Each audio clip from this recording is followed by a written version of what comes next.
इथे जमलेल्या सर्व भक्त मंडळींना मी नमस्कार करते. आज देवात असलेली कीर्तन सेवा हे नारदीय कीर्तन आहे.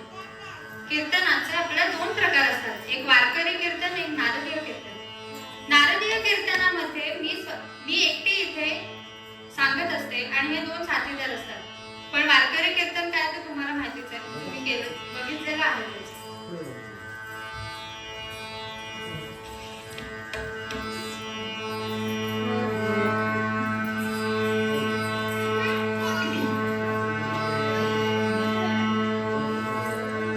श्रीमन्महागणाधिपतये नमः. श्री सरस्वत्यै नमः. सर्वेभ्यो देवेभ्यो नमः. सर्वेभ्यो ब्राह्मणेभ्यो नमो नमः.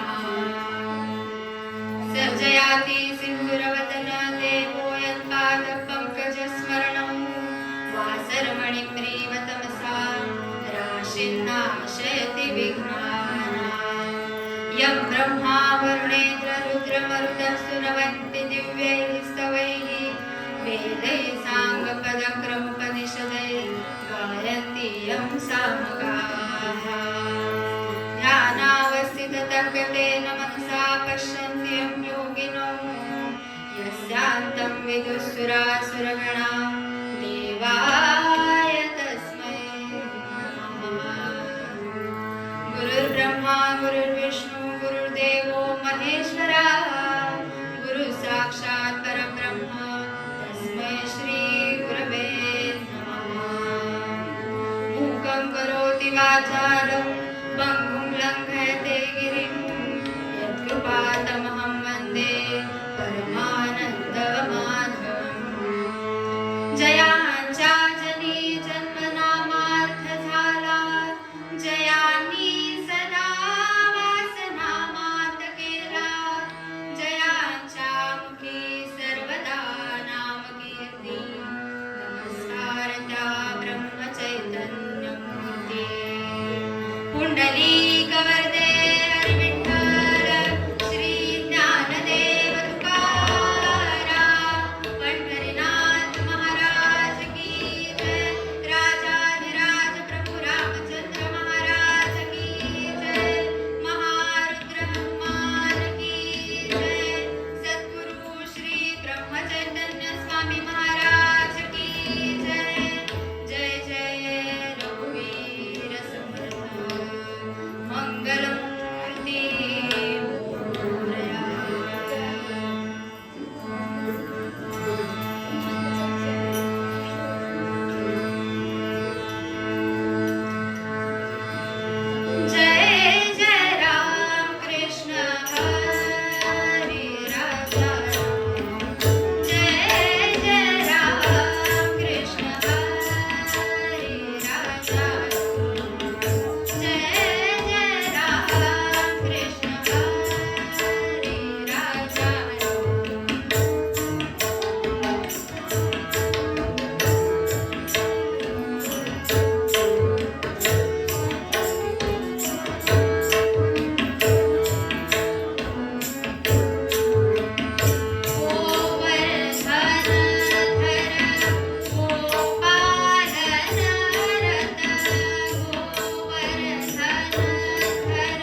यवनांनी केलेले अत्याचार सहन करण्यासाठी जेव्हा आपला जन्म झाला अशी त्यावेळची मानसिकता झाली होती.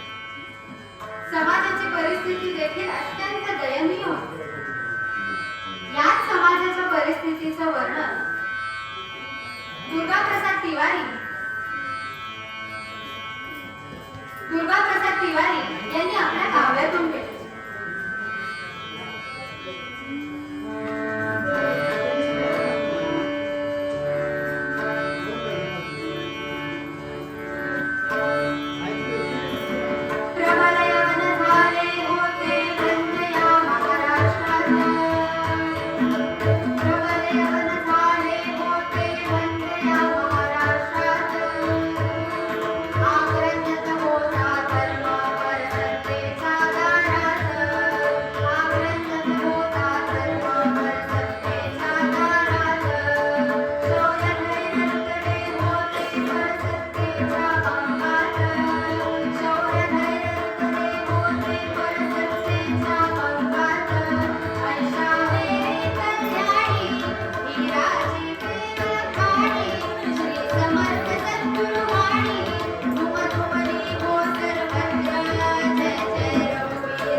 यवनाने केलेल्या अत्याचारातून मुक्त होण्यासाठी आपलं मन आणि मनगट दोन्हीही सशक्त असलं पाहिजे. आता दोन्ही गावं कुठली तरी एक गोष्ट असून उपयोग आहे का? मनगट सशक्त हवं, कारण लढायला गेल्यावरती जर आपला हातच चालला नाही, आपल्याला प्रतिकारच करता आला नाही, तर त्या मनगटाचा आपल्याला काही उपयोग आहे का? आणि नुसतं मनगट जर सशक्त असेल पण मनातूनच जर आपण खंबीर नसू, आपण जर ठरवलंच नसेल की त्यांना प्रतिकार करायचा, त्यांना सडेतून उत्तर द्यायचं, हे जर आपल्या मनानेच ठरवलं नसेल तर तिथे प्रतिकार करायला गेल्यावर आपली परिस्थिती काय होईल हे सर्वजण जाणतात. ते काही वेगळं सांगायला नको. यासाठी रामदास स्वामींनी काय केलं?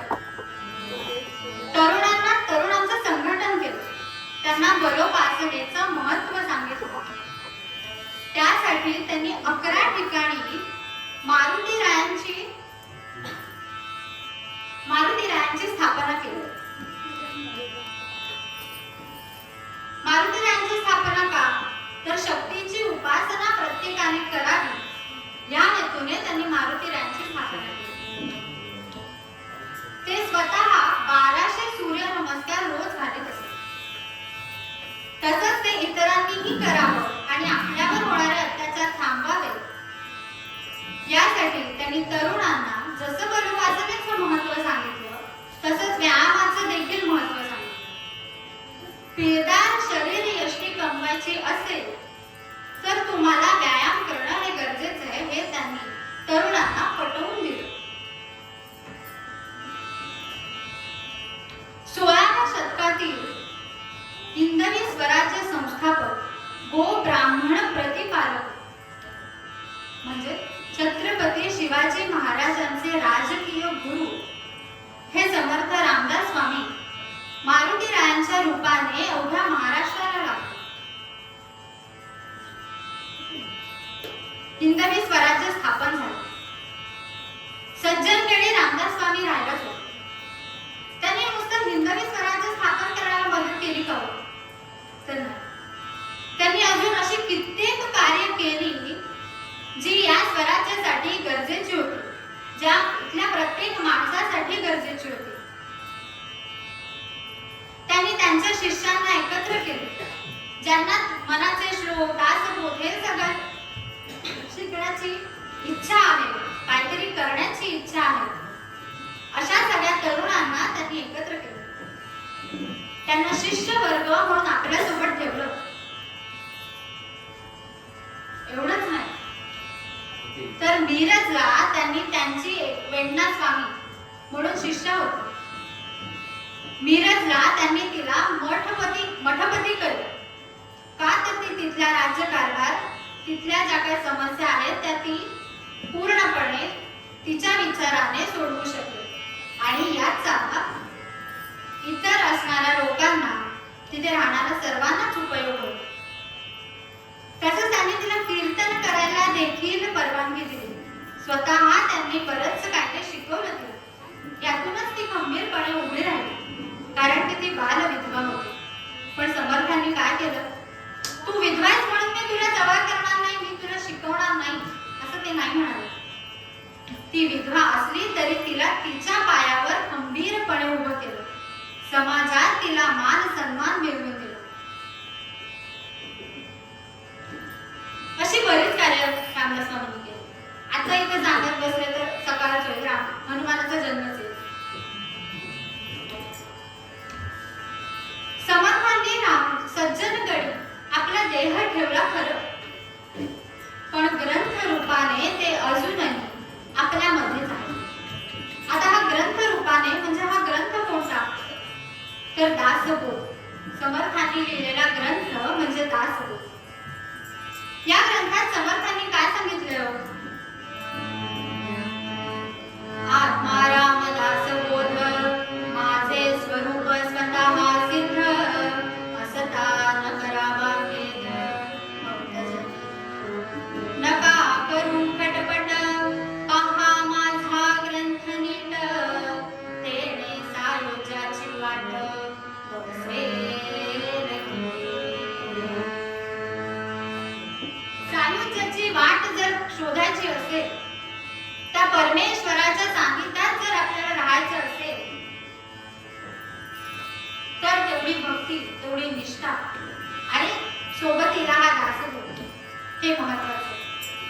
हे रामदास स्वामींनी सांगितलं.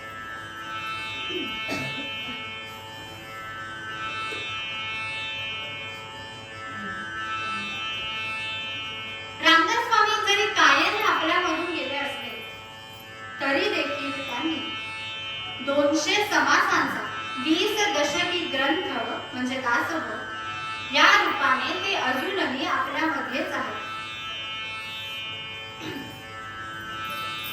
समर्थांनी मनाचे श्लोक देखील दिले. मनाचे श्लोक काय दिले? मनाला उपदेश करण्यासाठी मनाचे श्लोक दिले. आता प्रश्न पडेल की मनाला उपदेश कशासाठी बरं? मन हे कसे हो? चंचल, एका जागी कधीही स्थिर राहत नाही. आता ह्या क्षणी जर कीर्तनात असेल तर दुसऱ्या क्षणी विचारेल, अरे घरी गेल्यावर भाजी कोणती करायची आहे, घरी गेल्यावर मुलाला काय खायला घालायचंय, घरी गेल्यावर मोठ्यांचं काय बघायचंय, किंवा कामातले काय तोटे आहेत, नफा आहे, जो काही आहे. आता जरी तुम्ही इथे बसला असाल तरी 5 मिनिटांनी तुमचं मन हे दुसरीकडे जाणार हे निश्चित. आणि हे आपण स्वतः रोखू शकत नाही हेही निश्चित. म्हणून समर्थांनी मनाला उपदेश केला मनाच्या श्लोकांमध्ये. याच ओढा मनाबद्दल बहिणाबाईंनी देखील काय सांगितलं? मन बढाय बढाय उभ्या पिकातल ढोर, किती हाकला हाकला फिरी येती पिकात. मन पाखरू पाखरू त्याची काय सांगू मात, माथावत भुईवर गेलं आभाळात. म्हणजे काय हो? या क्षणी भूमीवर असलेलं हे मन दुसऱ्या क्षणी कधी आभाळात जाईल हे तुम्ही पण सांगू शकत नाही आणि मी देखील सांगू शकत. याच मनाला लगाम घालण्याचे काम हे समर्थांनी या मनाच्या श्लोकांमधून केले. म्हणून शक्यतो लहान मुलांना मनाचे श्लोक सांगावे, त्यांच्याकडनं ते पाठ करून घ्यावे आणि रोज त्यांना म्हणायला देखील सांगावे. तरच मन एका जागी राहील. आपल्याला जे ध्येय गाठायचंय त्या ध्येयापर्यंत पोहोचण्यासाठी या सगळ्या गोष्टींची मदत होते. म्हणून हे सगळं करायचं. त्यातलाच हा 36वा श्लोक. समर्थांनी काय सांगितलं? सदा सर्वदा देव सन्निध आहे, कृपारूपणे अर्पण इष्ट पाहे. सदा सर्वदा देव सन्निध आहे, तो तुमच्या जवळच आहे. आपण सगळ्यांनी मनुष्य योनीत जन्म घेतला. बुद्धिमत्ता, कल्पकता हे गुण आपल्याला निसर्गाने जन्मतःच दिलेले. आणि यातलं महत्त्वाचं मानवी लक्षण ते म्हणजे जिज्ञासा. जिज्ञासा म्हणजे उत्सुकता, कुतूहल, जे प्रत्येकाला प्रत्येक गोष्टीसाठी असते. आज जर एखादा माणूस बाहेर कमी जाऊन आला तर तिसऱ्याच माणसाला प्रश्न पडतो की अरे तो का गेला असेल, मग त्याने काय काम केलं असेल. याला म्हणतात उत्सुकता. याच उत्सुकतेपोटी आपल्याला अनेक प्रश्न पडतात. तसंच मारुतीरायांना देखील एक प्रश्न पडला होता. कोणता प्रश्न? तर सीतामाईंनी मारुतीरायांना एक माळ दिली होती.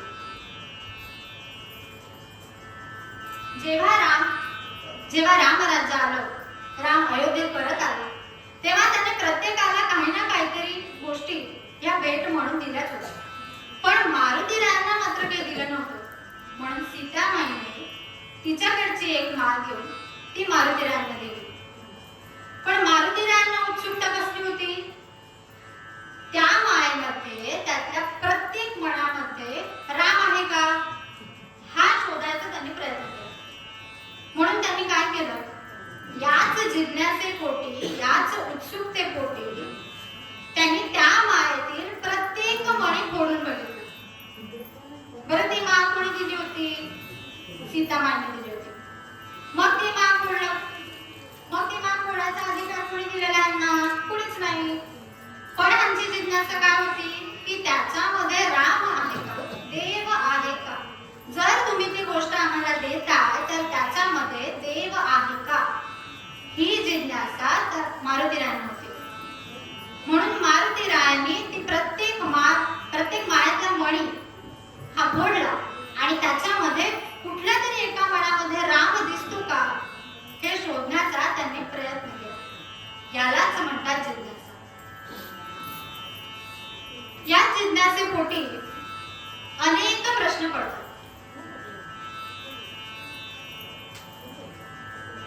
पण या प्रश्नांची उत्तरं शोधायची असतील तर समर्थांसारख्या संतांच्या चरणांशी जावं.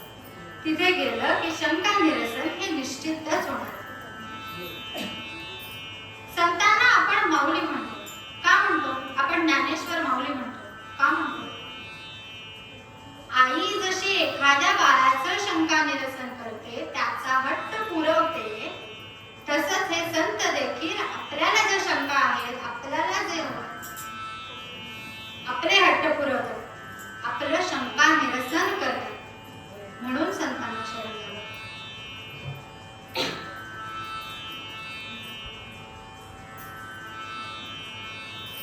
आपण मनुष्य योनीत जन्म घेतला. आपलं हे मानवी शरीर हे 25 तत्वांनी बनलं. किती? 25. ही 25 तत्व कोणती? 5 ज्ञानेंद्रिय, 5 कर्मेंद्रिय, पंचगुण, पंचमहाभूत आणि मन, बुद्धी, चित्त आणि अभिमान म्हणजेच अहंकार. ही झाली 24 तत्व. आणि 25वे तत्व हे फार महत्वाचं बरं का. ते जर नसेल तर सर्व काही व्यर्थ. 25वे तत्व कोणतं? तर ते आहे चालक तत्व. ते प्रत्येक माणसाकडे असणं फार गरजेचं असतं. एक दृष्टांत देते म्हणजे पटेल की ते का असावं. एक गाव होतं. गावातल्या एका श्रीमंताच्या मुलीचं लग्न ठरलं. लग्न करायचं कुठे? लग्नाच्या किती गडबडी असतात. लग्न करायचं कुठे हा प्रश्न आल्यावरती सगळ्यांनी त्याने ठरवलं की शहरामध्ये जायचं, तिथला हॉल भाड्याने घ्यायचा आणि तिथे लग्न करायचं. हॉल का घ्यायचा? कारण तो हॉल एसी असतो. आता गरम होतंय ना खूप म्हणून. उन्हाळ्याच्या दिवसात बहुतेक लग्न ठरलेलं असावं म्हणून त्यांनी एसी हॉल बुक केलं आणि तिथे लग्न करायचं असं ठरवलं. ठीक, लग्न करायचं म्हणजे 50 मंडळी, निमंत्रित व्यक्ती सगळ्यांना बरोबर घेऊन जायला तर लागणारच. पण गावात तर लग्न नाहीये. गावात जर लग्न असतं तर प्रत्येक जण आपापला आवाज असतं. आता या सगळ्यांना न्यायचं म्हणजे एक गाडी लागणार. मग श्रीमंतांनी लक्झरी गाडी बुक केली. ती पण एसीच बरं का. ती गाडी बुक केल्यावरती आदल्या दिवशी सगळं वराड लग्नाला जायचं ही तयारी करून प्रत्येकाने आपापली तयारी केली आणि सगळेजण सज्ज झाले. चल उद्या उठायचं, आवरायचं आणि लग्नाला जायचं. जी गाडी बुक केली होती ती देखील 6 वाजता ठरल्या ठिकाणी म्हणजे श्रीमंतांच्या घराच्या समोर येऊन उभी राहिली. फार कमी वेळा होतं की ड्रायव्हर लवकर येतात आणि माणसं उशिरा येतात.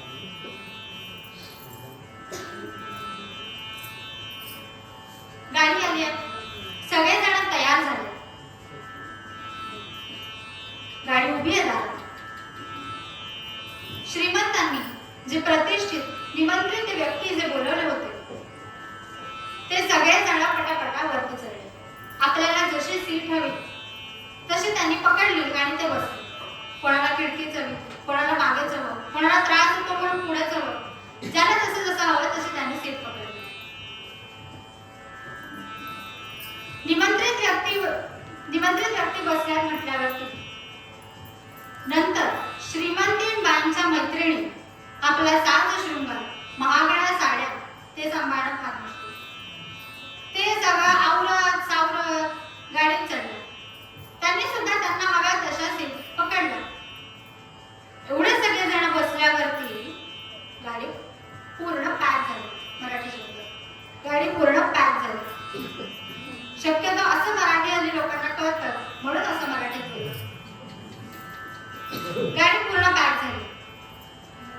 श्रीमंतींबाईंनी घरातलं सगळं आवरलं, दाराला कुलूप लावलं आणि त्या सुद्धा गाडीत येऊन चढल्या. बघितलं त्यांनी, गाडी तर पूर्ण भरली, बसायला एकही सीट रिकामी नाही. आता बसायचं कुठे? एवढा प्रवास तर काही उभ्याने करता येणार नाही. त्यात तर साड्या, दागिने, एवढं सगळं सामान उभं कसं राहायचं? मध्येच पडलं म्हणलं तर तो आणखी लग्न राहायला बाजूला, इथे हॉस्पिटलला घेऊन जायचं.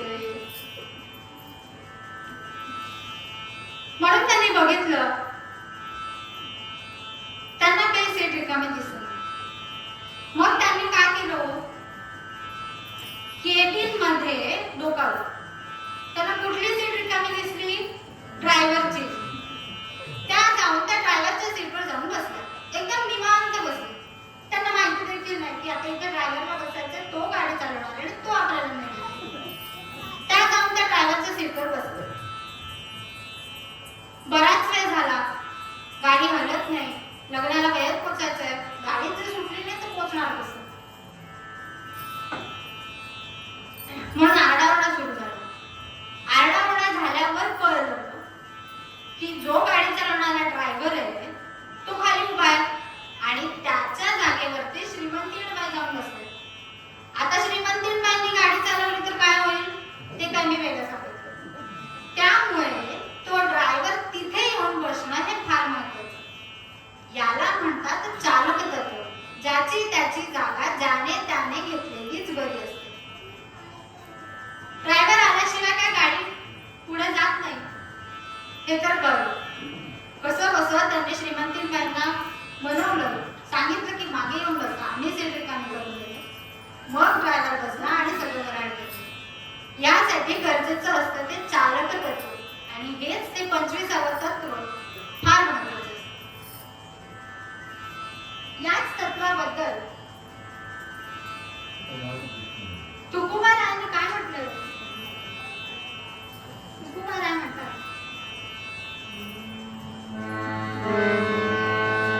जाने हे शरीर कोणाची सकते, कोण बोलविते ऐकावी ते हवी नारायण दयाचे वचन.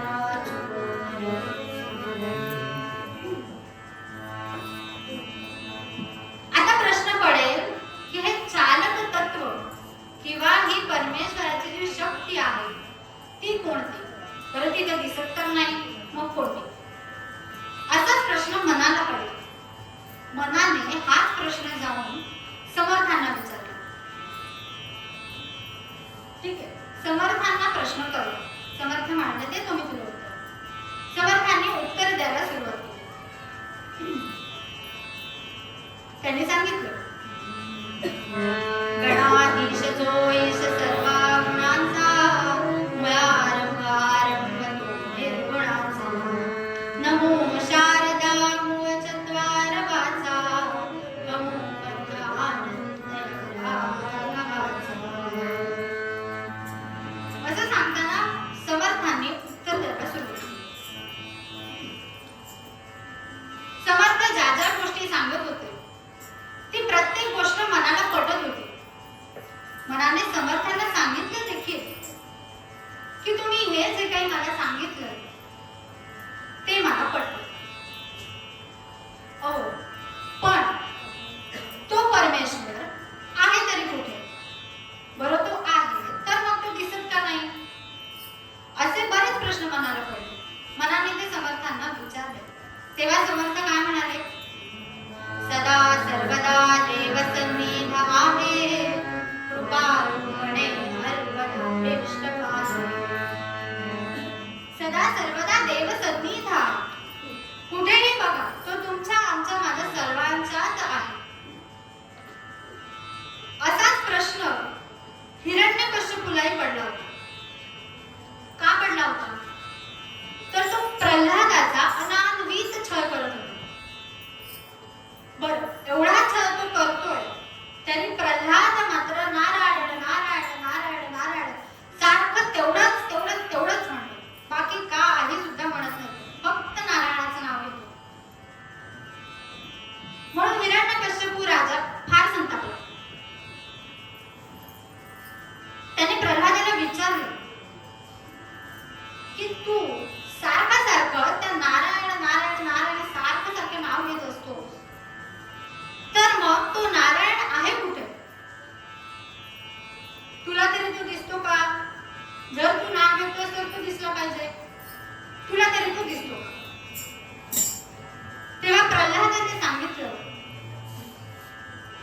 अहो बाबा, नारायण आहे कुठे म्हणून काय विचारताय?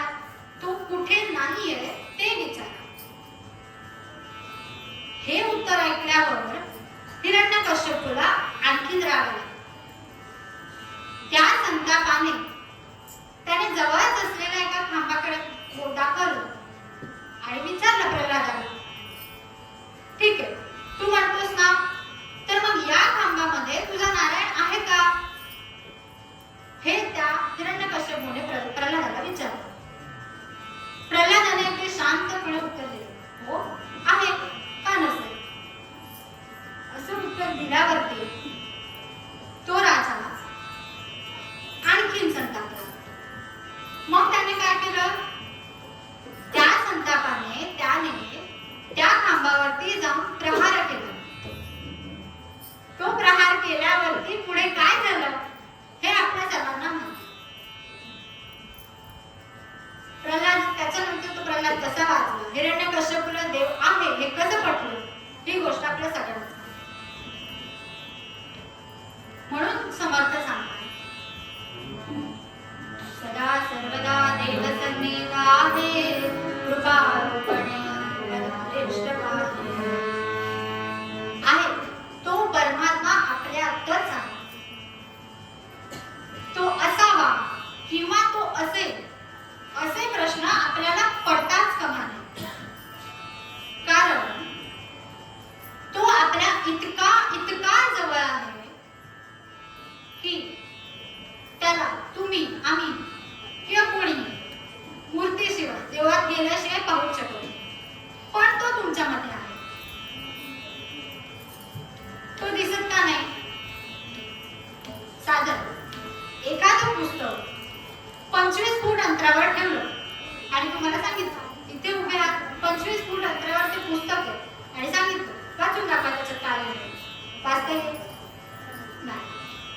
तसंच ते पुस्तक कपाळाला आणून जरी चिकटवलं आणि सांगितलं आता वाच, पुस्तक तर नावाजवळ दिलं, आता वाचता येईल नाही.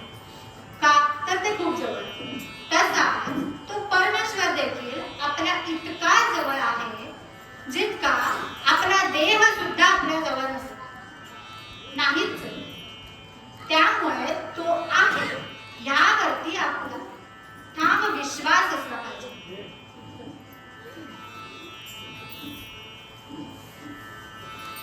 ठीक आहे, तो आहे. मग तो आहे तर मग तो दिसत का नाही? आता दिसणं ही इंद्रियांची गोष्ट आहे. आपण बघू शकतो आपल्या डोळ्यांना, ती जर शाबूत असतील तर तो आपल्याला दिसणार नाही.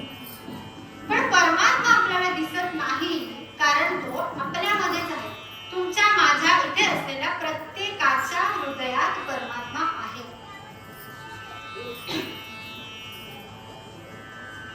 तो शोधायला जाण्याची गरजच नाही. का गरज नाही? कारण तो आपल्या जवळच आहे. मग तुम्ही कुठे शोधणार? म्हणून मंदिर असो, मशीद असो, गुरुद्वार असो, कुठेही असो, परमात्मा शोधायला जाण्याची गरज नाही. कारण कवींनी काय वर्णन केलंय?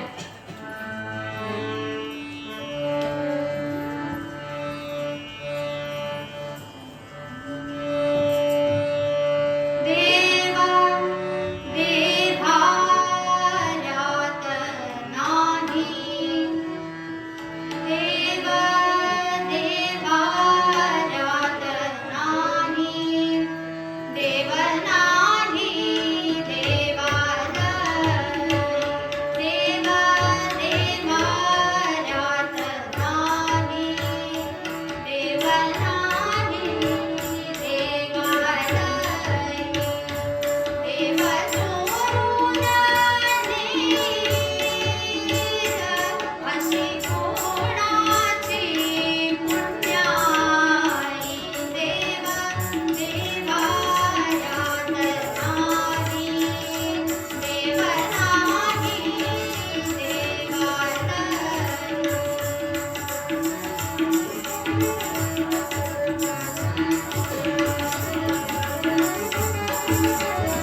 पुन्हा समर्थांनी त्यांचं शंका निरसन करायला सुरू केलं. ते म्हणाले, आई जशी आपल्या मुलाचा हट्ट पुरवते तसा संत हा आपला हट्ट पुरवतो. म्हणजे कसं? एक गोष्ट छोटीशी म्हणजे कळतं. एक मुलगा असतो, लहान असतो, त्याला गूळ खायची फार सवय असते. तो रडायला लागला, तो हट्ट करायला लागला की आई त्याला गूळ आणून द्यायची. गूळ खाल्ल्यावरती तो शांत व्हायचा. आईने सांगितलेलं सगळं ऐकायचं. गूळ हा त्याचा फार आवडता पदार्थ होता. हल्ली मुलांना चॉकलेट, कॅडबरी या गोष्टी आवडतात, पण त्याला गूळ आवडत होता. एकदा असंच झालं, एका देवळामध्ये कीर्तन सेवा होती. तिथल्या गावकऱ्यांनी खरेगुरुजींना सांगितलं की आपल्याला हनुमान जयंती निमित्त काहीतरी कार्यक्रम करायचा. खरेगुरुजींनी सुचवलं, नारदीय कीर्तन करू. सगळेजण तयार झाले. देवळात नारदीय कीर्तन होतं आणि ते कीर्तन ऐकायला त्या आईला जायचं. म्हणून त्या आईने त्या मुलाला सांगितलं की मला कीर्तनाला जायचंय, त्यामुळे तू लवकर झोप. मुलगा फार हट्टी. त्याने सांगितलं, ऐकून जाणार तर मला पण यायचं, मी पण देवाला येणार, मी पण कीर्तनाला येणार. आईने समजावलं त्याला. आई त्याला कीर्तनाला का नेत नव्हती, तर तो तिथे देखील हट्ट करणार, व्रातपणा करणार, उगाचच गडबड करणार. ना आईला ऐकू देणार ना बाकीच्यांना ऐकू देणार. म्हणून आईने सांगितलं होतं की तुला काय न्यायचं नाही, पण मला जायचं. पण हा मुलगा फारच हट्ट करून बसला. म्हणून शेवटी आईने त्याला सांगितलं, ठीक आहे, तू पण झोप, मी पण झोप, मी पण जाते. म्हणून ती त्या बाळाला घेऊन झोपायला गेली. थोड्या वेळाने त्या मुलाची ब्रह्मानंदी टाळी लागली.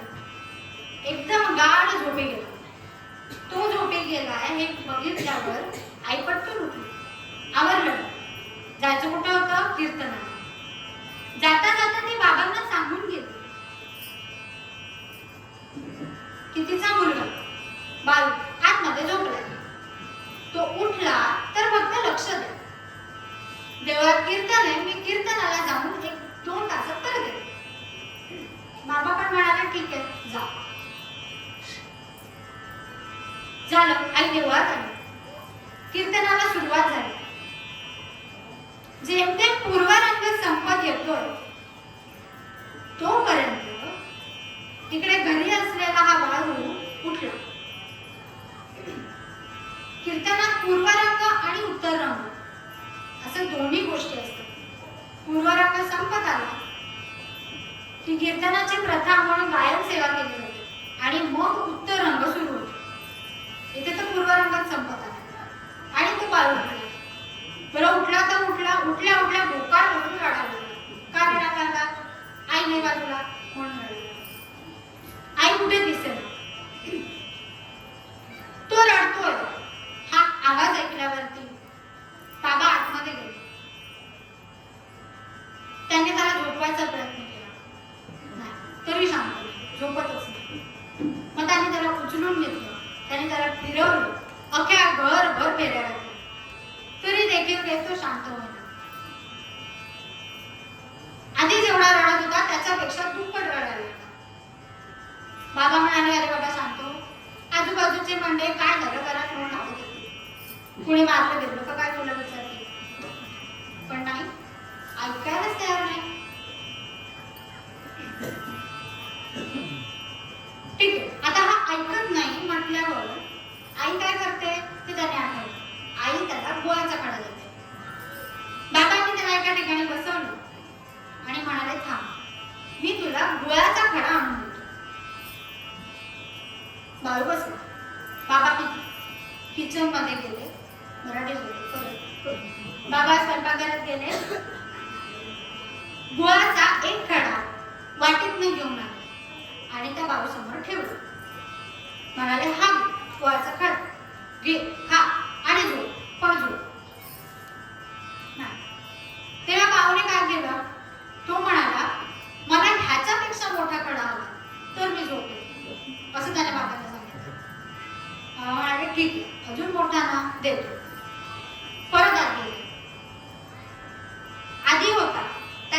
मोठा खडा घेऊन बाउलमध्ये घेऊन आले. तो त्या बाळूसमोर ठेवला आणि म्हणाला, हा ह्याच्यापेक्षा हा खडा मोठा, खा. तरी बाळू परत म्हणाला, मला ह्याच्यापेक्षा मोठा खडा हवा. बाबा म्हणाले, ठीक आहे. मग त्या गुळाच्या खडापेक्षा अजून मोठा खडा असलेला अजून मोठा एक खडा घेऊन बाबा प्लेट मधून घेऊन आले. ठीक आहे, मोठा हवा ना, घे. तो आणून समोर ठेवला. काय बाबाने काय सांगितलं, ह्याच्यापेक्षा मोठा खडा हवा. बरं म्हणाले. म्हणून त्यांनी अर्धी गुळाची ढेप आणून त्या बाळू समोर ठेवली आणि म्हणाले, ही घे, खा, पण आता तरी झोप, रडणं तरी थांबव. नाही, बाळू पण हटली. त्याने परत सांगितलं, ह्याचाही पेक्षा मोठा खडा. शेवटी बाबा वैतागले. स्वयंपाकघरात जी काही मोठी ढेप होती गुळाची ती आणून त्याच्या समोर ठेवली आणि म्हणाले, हे बाबा घे, पण झोप, त्रास देणं बंद कर. नाही, बाळू ऐकवायलाच तयार नाही. त्याही ढेपेक्षा अजून मोठी ढेप होती. आता ती कुठून आणणार? दुकानात तर बंद. कसा बसा वेळ गेला. कीर्तन इकडे संपत आला. उत्तरंग संपत आला. उत्तरंग संपत आला म्हटल्यावर आई निघाली, घरी गेली. दाराशी पोचतीये तेवढ्यातच त्या बाळूच्या रडण्याचा आवाज तिने ऐकला. तिने पटकन दार उघडलं आणि ती आतमध्ये गेली. बघितलं, बाळू खूप रडतो, भोकाड पसरून रडतो, बाबांचं पण ऐकत नाही. तिने त्याला जवळ घेतलं. मग तिने विचारलं, काय रे बाळा, काय झालं, काय एवढं रडतोय, घडलं तरी काय एवढं?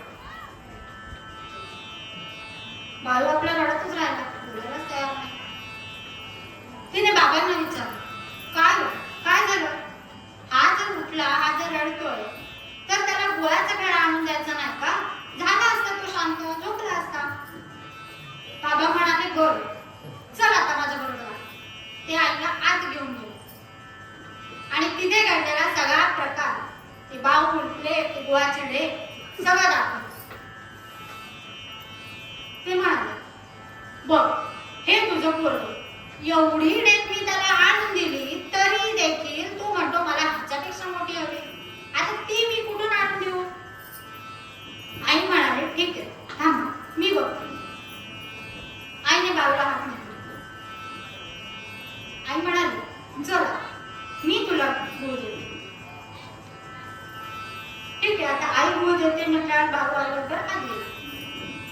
आईने काय केलं, एका वाटीत छोटा खडा, एका वाटीत मोठा खडा असे 2 खडे आणून त्या बाळू समोर ठेवले आणि आईने सांगितलं, तू घे, तुला यातला जो खडा आवडतो तो घे, खा आणि झोप. बाळू शांत झाला. बाळूने त्या 2 पैकी जो मोठा खडा होता तो उचलला आणि खाल्ला. हे सगळं बघून बाबांना प्रश्न पडला की हिने तर फक्त 2 खडे दिले, मी तर अख्खी ढेप दिली तरी थांबलो, असं कसं आहे? म्हणून बाबांनी आईला विचारलं, मी एवढं सगळं केलं, मी दिलेला गुळ त्याने खाल्ला नाही, पण तू मात्र येऊन 2 खडे काय त्याला दिलेस ते मात्र त्याने पटकन संपवले. ते खाल्ल्यावर तो शांत देखील झाला. हे कसं काय? तेव्हा आईने सांगितलं, हे काही तुम्हाला करायचं नाही, ते मी आणि माझं बाळ आमच्यातलं इति गुह्यतमं शास्त्रम. त्यामुळे तुम्ही आता पडू नका. झालं ना, तो झोपला ना, झोपलो, तुम्ही पण जा आणि झोपा. असं बाबांची पण समजूत आईने घातलं आणि सगळं आपापल्या रूममध्ये झोपलं. म्हणजे आई आल्यावर आईने सांगितलेली गोष्ट, आईने दिलेली गोष्ट जशी मुलाला पटते किंवा ते जर हट्ट करत असेल तर आई जसं मुलाचं सांत्वन करते, त्याला समजावून सांगते, तसंच हे संत देखील आपल्याला पडणाऱ्या शंकांचं निरसन करते. म्हणून आपण संतांना होईल असं म्हणतो. का? तर आई समान आपण संतांना मानतो आणि मानायला हवं म्हणून.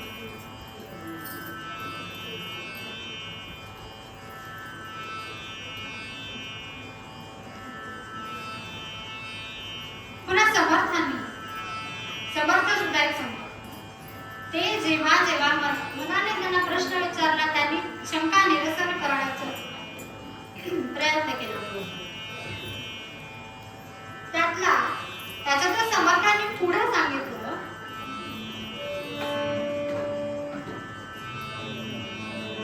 सदा सर्वदा देव सन्निध आहे, कृपारूपणे सर्वदा पाहे. म्हणजे काय? सदा सर्वदा नेहमी आपल्या जवळ असणारा हा देव, ज्याला ओळखायला आपण तुमचं. तुम्ही 4 तास जाऊन देवासमोर बसला म्हणजेच तो तुम्हाला दिसला, म्हणजेच तो तुम्हाला प्रसन्न झाला असं नाही. तुम्ही 2 मिनिटं जरी मनाने त्याच्याकडे प्रार्थना केली तरी सुद्धा तो तुम्हाला प्रसन्नच होणार आहे, तो तुम्हाला आशीर्वादच देणार आहे, तुमची संकट तो सोडवणार आहेच.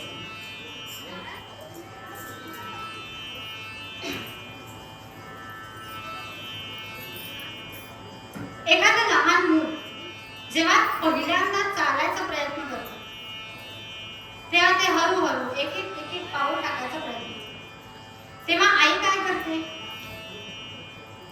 त्याला अजून सांगते, त्याला सांगत राहते, अजून एक पाऊल टाक, अजून एक पाऊल टाक, चालत राहा, चालत राहा.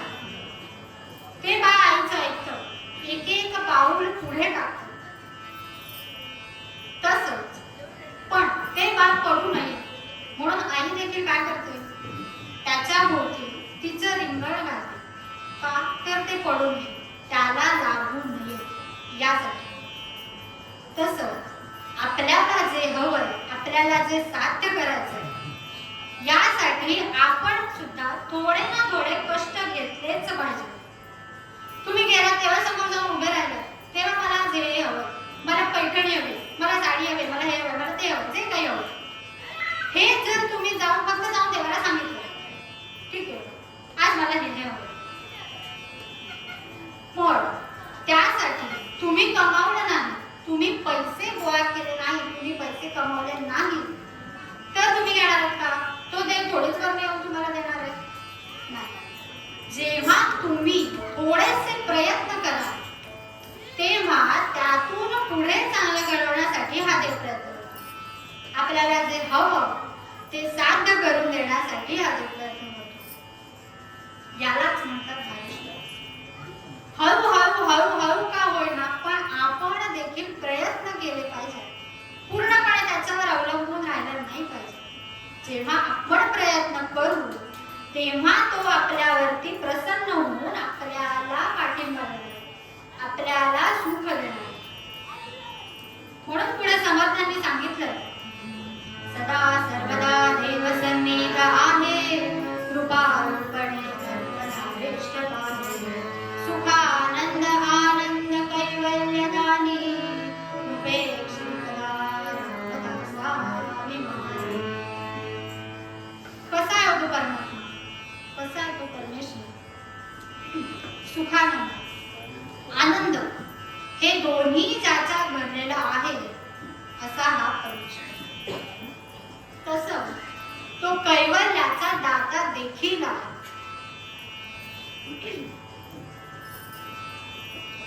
आपल्या भक्तावर आलेलं संकट दूर करण्यासाठी तो देखील तितकेच प्रयत्न करतो जितके आपण करतो. कदाचित आपल्यापेक्षा थोडे जास्त, पण तो ते संकट दूर करतो. आपल्या भक्ताला कधीही उपेक्षा होऊ देत नाही.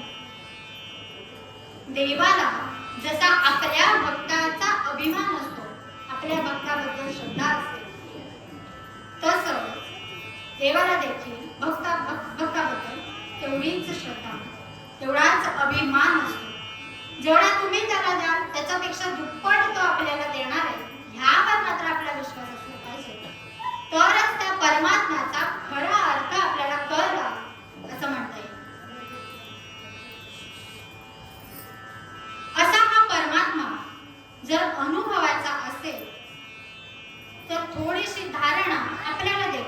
काहीच लागणार नाही. थोडा वेळ नामस्मरण का होणार, थोडा वेळ शांतपणे त्याचं गुणगान का करणं, काहीही करा, पण जे काही करा ते मनापासून करा. कुणीतरी सांगितलंय, कुणीतरी येऊन गेलं, सांगून गेलं म्हणून आम्ही केलं तर त्याला उपयोग नाही, त्याचा काहीच उपयोग नाही. जर तुम्ही मनापासून एखादी गोष्ट केली तरच त्याचा उपयोग होतो. आणि असा परमात्मा जर अनुभवायचा असेल तर समर्थ देखील आपल्याला पूर्वरंगात सांगतात, सदा सर्वदा देव सन्निधान, सदा सर्वदा देव सन्निधान, म्हणे अल्पहारिष्टकाय,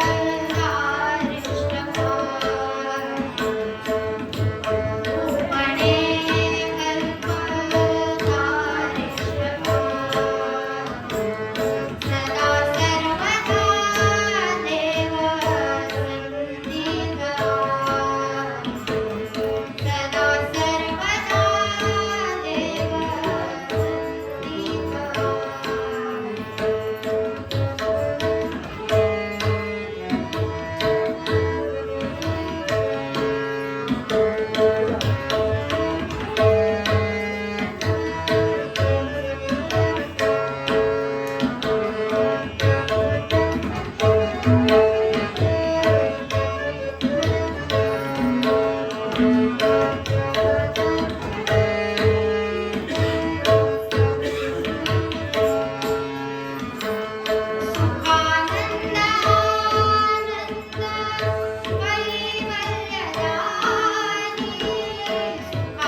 सराबाई शोधासाठी गाठले सरावा तिथे राम रामाचा तू वाजविला डंबर डंका दैत्य खवळले सारे वर हसले विभीषण एक पुकार बोला बोला जय जय हनुमान तिच्या सुता या रामाचं वरदान अंजलीच्या सुता या रामाचं वरदान एक पुकार बोला बोला जय जय हनुमान एक पुकार बोला बोला जय जय हनुमान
बजरंगबली की राम लक्ष्मण जानकी प्रभु हनुमान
रघुपती राघव राजा राम पवन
केसरी नावाचा एक वानर होता.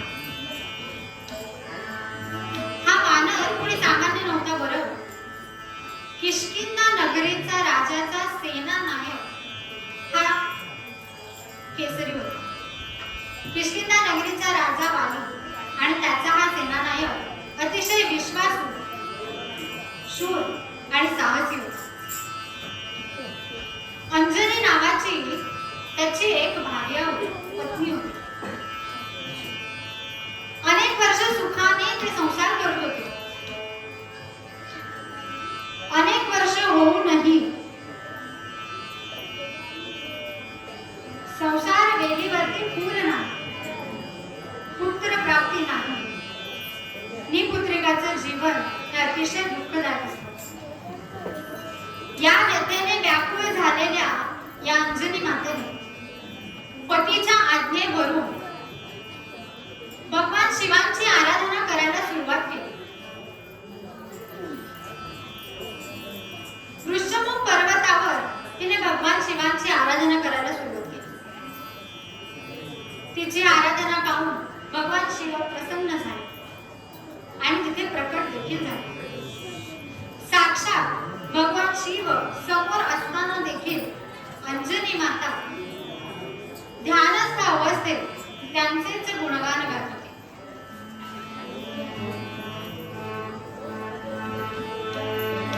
जय शंकरा गंगाधरा, जय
सांगितलं, तुला जो वर हवा तो तू मागून घे.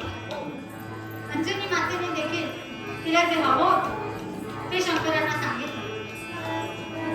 भगवान शिवांनी तिला आश्वासन दिलं की अंजनी माते, तुझ्या पोटी मी 11वा रुद्र म्हणून अवतार घेईन आणि भगवान विष्णूंना त्यांच्या युद्धामध्ये मदत कर.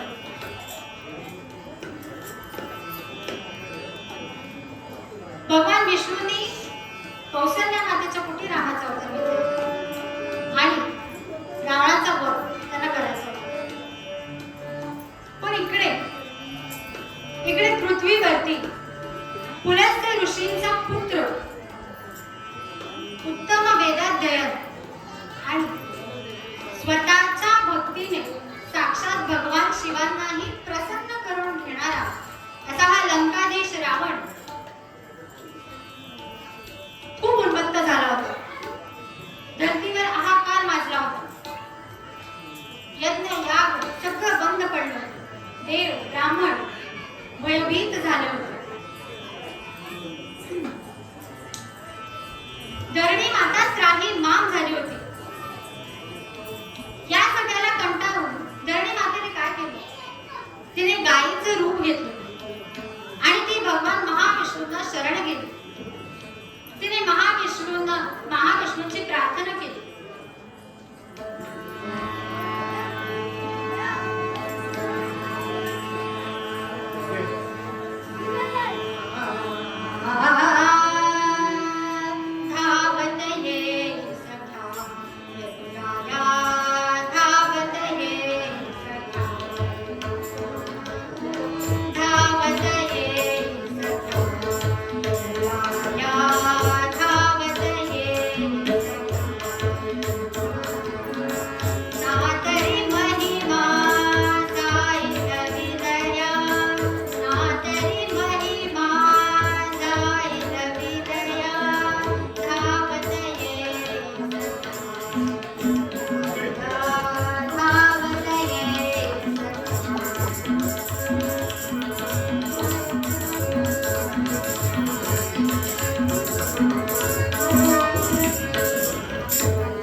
भगवंतांना शरण गेली, त्यांची प्रार्थना केली. तिची प्रार्थना बघून साक्षात महाविष्णू देखील प्रसन्न झाले. धरणी मातेने धरतीवर काय घडलंय, जे काही घडणार आहे हे सगळं महाविष्णूंना सांगितलं. महाविष्णूंनी धरणी मातेला आश्वासन दिलं. काय आश्वासन दिलं? राजा दशरथाच्या वंशात म्हणजे अयोध्येत राजा दशरथाच्या वंशात कौसल्या मातेच्या पोटी मी जन्म घेईन आणि दैत्यांचा संहार करून भक्तांना दिलेलं अभिवचन मी पूर्ण करते. आता भक्तांना दिलेलं अभिवचन कोणतं? भगवंतांनी भक्तांना एक अभिवचन दिलं. यदा यदा हि धर्मस्य ग्लानिर्भवति भारत अभ्युत्थानमधर्मस्य तदात्मानं सृजाम्यहम् परित्राणाय साधूनां विनाशाय च दुष्कृतां धर्मसंस्थापनार्थाय सम्भवामि युगे युगे. काय आश्वासन दिलं? जेव्हा जेव्हा धरतीवर संकट येते, जेव्हा जेव्हा माझी गरज असेल, तेव्हा तेव्हा मी पुन्हा पुन्हा नवीन अवतार घेऊन धरणी मातेला, तिथल्या सगळ्या लोकांना वाचवेन, दैत्य संहार करते. हे वचन, हे अभिवचन महाविष्णूंनी धरणी मातेला दिलं.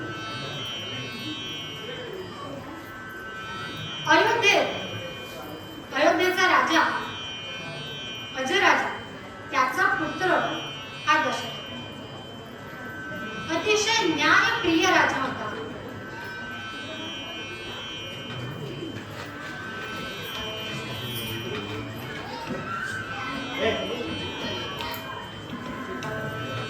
हा राजा, या राजाचे 3 राणी होते. हा राजा देखील काय करायचा? राजप्रिया अयोध्या सरदेशी यथार्थ नामाची.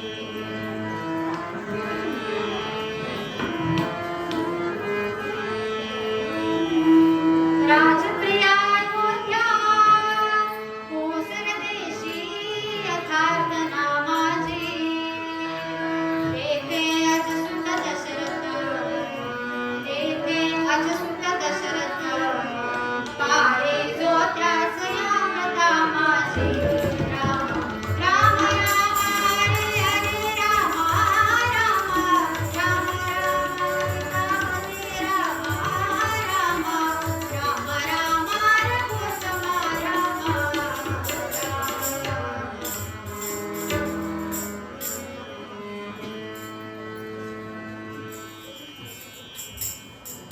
या दशरथ राजाला कौशल्य, सुमित्र आणि कैकेयी अशा 3 राण्या होत्या. पण राजाला देखील एक संतती होती. कोणती?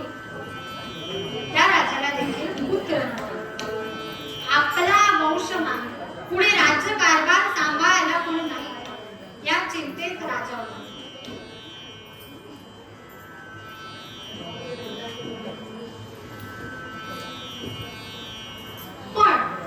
ही अयोध्या नगरी आणि तिथील माणसं, या 3 राण्या, या कशा होत्या?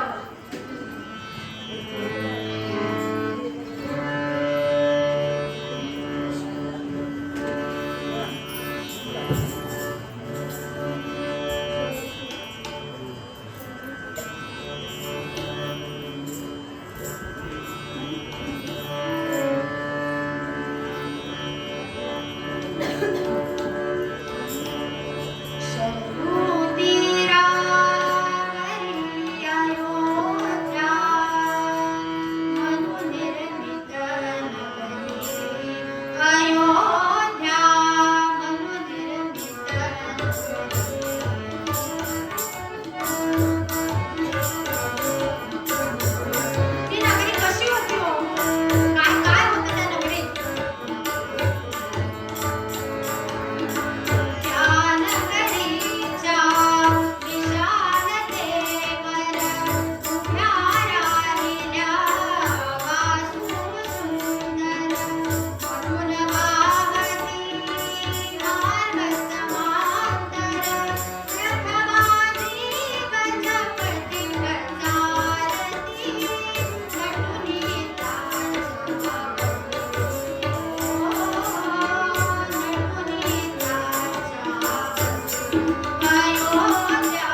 पण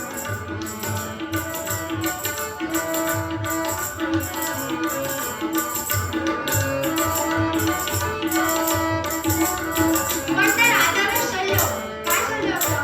पुत्र नाही. तिने राण्यांना देखील देत होती. पुत्र, वंश हवा.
हनुमान जयंतीनिमित्त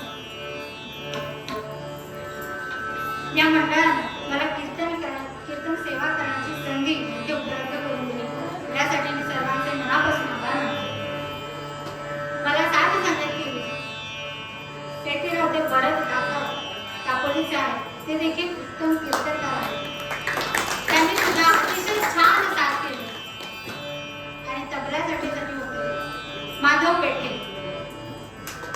ते पंचमध्ये राहतात. आता जलाकारची परीक्षा सुद्धा झाली.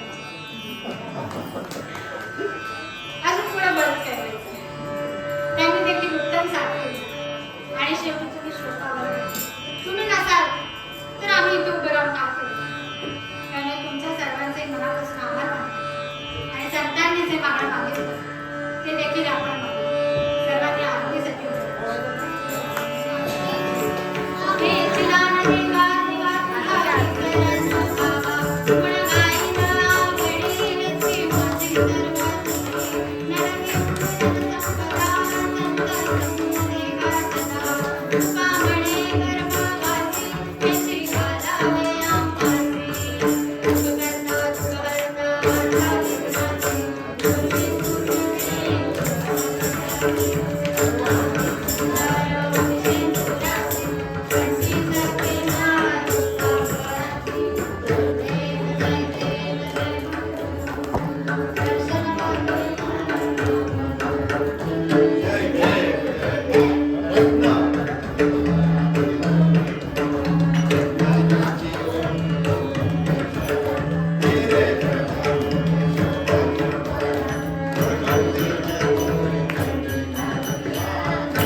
श्री संत तुकाराम महाराज की जय.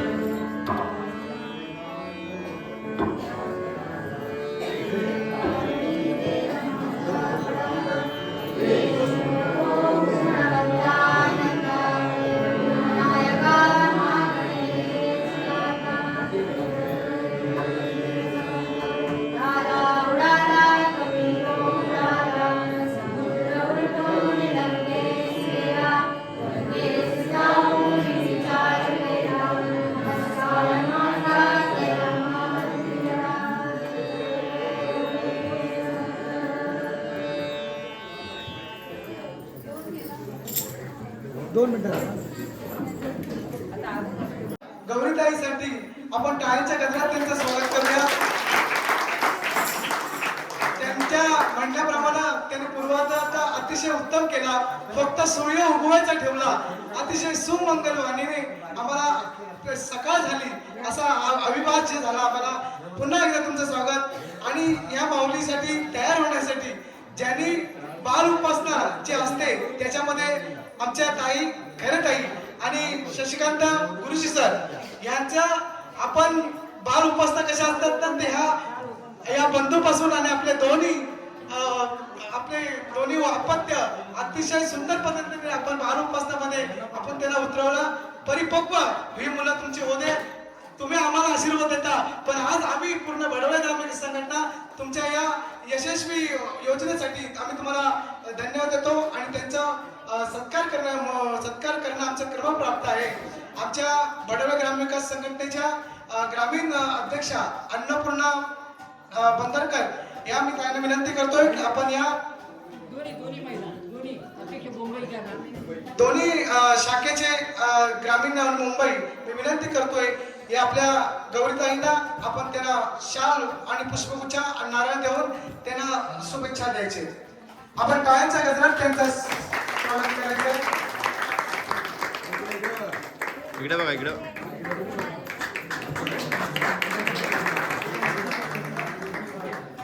त्याच पद्धतीने ज्यांनी साथ दिली आमचे तबला वादक यांनी अतिशय सुंदर पद्धतीने त्याचे आपलं काम हे केलं. सूर स्वर कसे असावेत असे साथ देणारे आमचे तवाजी मी आमचे ग्रामीण शाखेचे अनंत मिंडे साहेब यांना विनंती करतो की आपण त्यांना नारळ आणि पुष्पगुच्छ देऊन त्यांनी सन्मानित करायचं आहे. इकडे बघा इकडे बघा.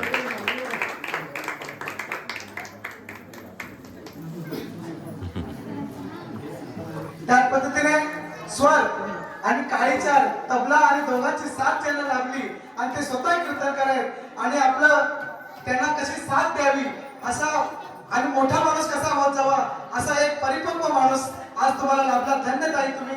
मी विनंती करतोय आमचे शाखेचे मुंबई शाखेचे अध्यक्ष संतोषजी पावसकर आपण त्यांना पुष्पगुच्छ देऊन त्यांना सन्मानित करायचे. टाळ्यांच्या गजरात अतिशय दोघांनाही त्यांचा ताळमेळ वाजवली. त्यांचं पुन्हा एकदा त्यांचं स्वागत करतो. आणि विशेष म्हणजे या सर्वांचं एक आहे हे सर्व एका कुटुंबात ते वाटतात. हे मात्र विशेष या सर्व पूर्ण परिवारासाठी शुभेच्छा. आणि आपला सूर स्वर ताल याच्या सगळ्याचं हे घेतलं तर आम्ही पूर्णपणे काही करू शकत नाही. पण आमच्या या दोन्ही शाखेच्या वतीने हे तुम्हाला एक प्रेझेंट हे तुम्हाला विनंती करतोय की आपण त्यांना त्याचा स्वीकार करायचा आहे. दोन्ही शाखेचे अध्यक्ष यांना विनंती करतो की या ताईची कीर्ती साता समुद्र पलीकडे जाऊ दे. आणि त्या स्वर आणि ताल याच्यामध्ये तुमच्या अंगात सरस्वती उतरू दे असं तुम्हाला सर्वांच्या साक्षीने तुम्हाला शुभाशीर्वाद देतो. आणि इथे कार्यक्रम संपला असं जाहीर करतो. जय हिंद, जय गुरुजी.